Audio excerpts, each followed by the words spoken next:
Ahlulbayt, they say, anticipate the reappearance day and night. Why day and night? Because the absence of your Imam should be something that should bother you so much that you can't stop thinking about it. When you have a problem, when you can't pay your bills, don't you think about it day or night? When your car breaks down, it's a problem. You think about it day and night because you're in a very uncomfortable situation.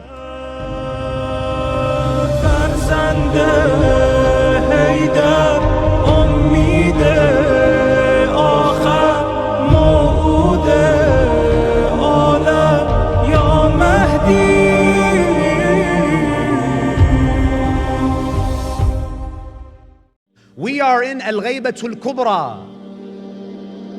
What do the Ahlulbayt say about what we should be doing during the Ghaibah? At least what should our mindset be? They say, فَتَوَقَّعُوا الْفَرَجَ صَبَاحًا وَمَسَاءً. Ahlulbayt, they say, anticipate the reappearance day and night. Why day and night? Because the absence of your Imam should be something that should bother you so much that you can't stop thinking about it. When you have a problem, when you can't pay your bills, don't you think about it day or night? When your car breaks down, it's a problem. You think about it day and night because you're in a very uncomfortable situation. You know, brothers and sisters, there's a tradition where one of the companions of Amir al-Mu'mineen, salawatullahi alayhi, he says, one day I saw Ali ibn Abi Talib sitting on the ground, and he was in deep thought, and he was playing with some dirt with his hands. He said, I went to the Imam and I told him, Ya Amir al-Mu'mineen, what are you doing? You're just sitting on the ground. The Imam said, I'm thinking. The companion says, Ya Amir al-Mu'mineen, what are you thinking about?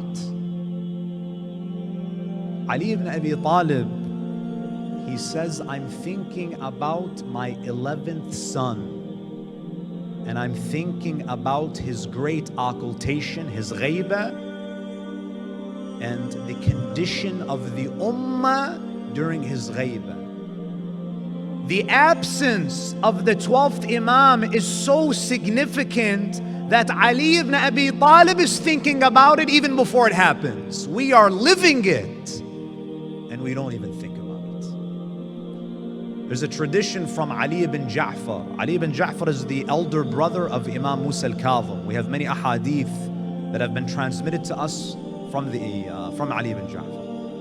One day Ali ibn Ja'far, he goes to the Imam and he asks him about the last verse from Surah Al-Mulk that Brother Zuhair recited.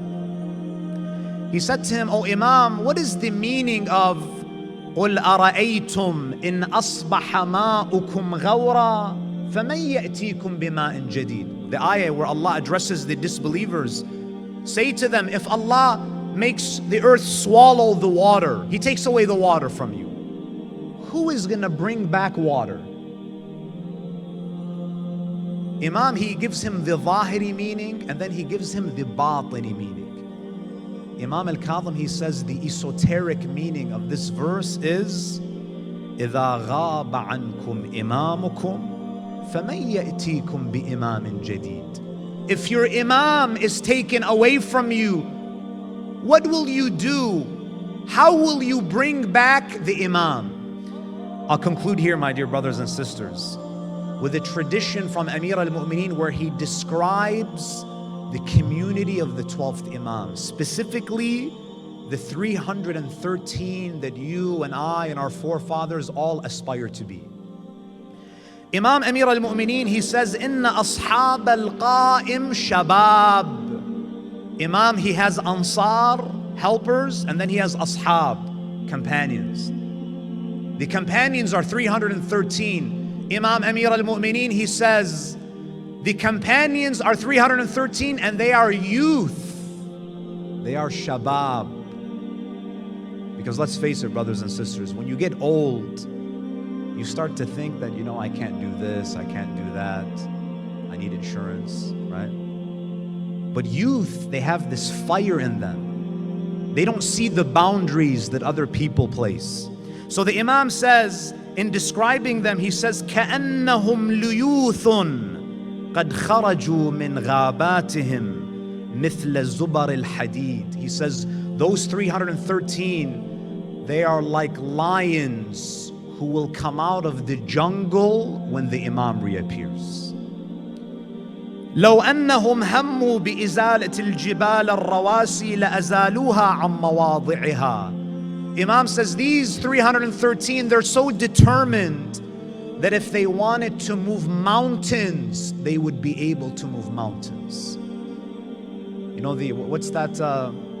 The slogan, the motto of what is it? Adidas or something? Impossible is nothing. The 313, in their minds, impossible is nothing. If they want, they can move mountains. فَهُمُ الَّذِينَ وَحَّدُوا اللَّهَ حَقَّ تَوْحِيدِ. Imam Amir al-Mu'mineen, he says, these 313, they are the true monotheists.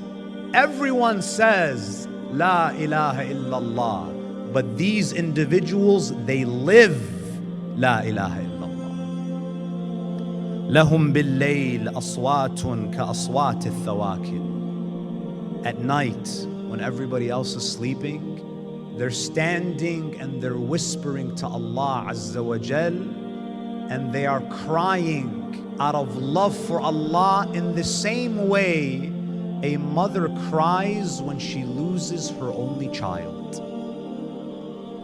قوام الليل صوام النهار.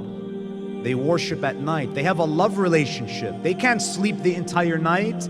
They always want to be speaking to their beloved. They fast during the day.